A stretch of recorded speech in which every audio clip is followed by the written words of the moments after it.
సభలో ప్రతిపక్ష నేతకే మాట్లాడే అవకాశం ఇవ్వకపోవడం దారుణమన్నారు ప్రియాంక గాంధీ. ప్రజాస్వామ్యంలో పార్లమెంటు దేవాలయం లాంటిదని, కానీ ఇక్కడే సభ్యుల హక్కులను కాల్రాస్తే ఎలా అంటూ ప్రశ్నించారు.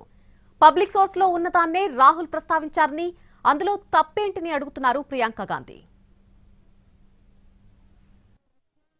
ऑथेंटिकेट भी किया उसको, तो बोलने में क्या हर्ज है। ये लोग जब भी भाषण देते हैं तो किसी किताब से कोट करते हैं, चाहे वो कभी संजय बारू जी को भी कोट किया है प्राइम मिनिस्टर जी ने, तो कभी मैगजीन का आर्टिकल, कभी किताब से, कभी रिपोर्ट से। तो as long as it's a published source it's okay.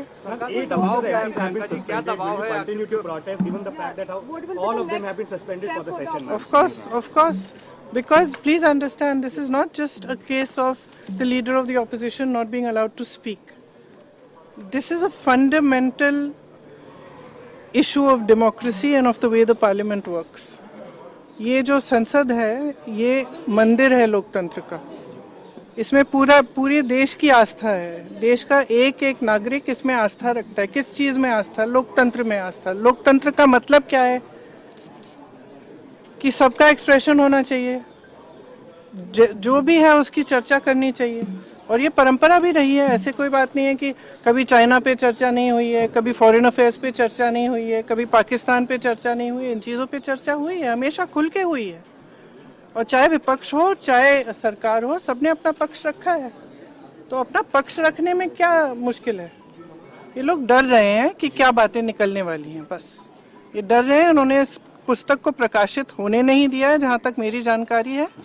इस पुस्तक में ऐसी चीजें लिखी हैं जो दिखाती हैं कि प्रधानमंत्री जी का क्राइसिस के समय, जब चीन की सेना हमारे बॉर्डर पे थी, क्राइसिस के समय हमारी जो टॉप लीडरशिप है, हमारे प्रधानमंत्री जी, हमारे गृह मंत्री जी, हमारे रक्षा मंत्री जी का क्या रिएक्शन रहा, उन्होंने क्या कहा, क्या नहीं किया और कैसे किया।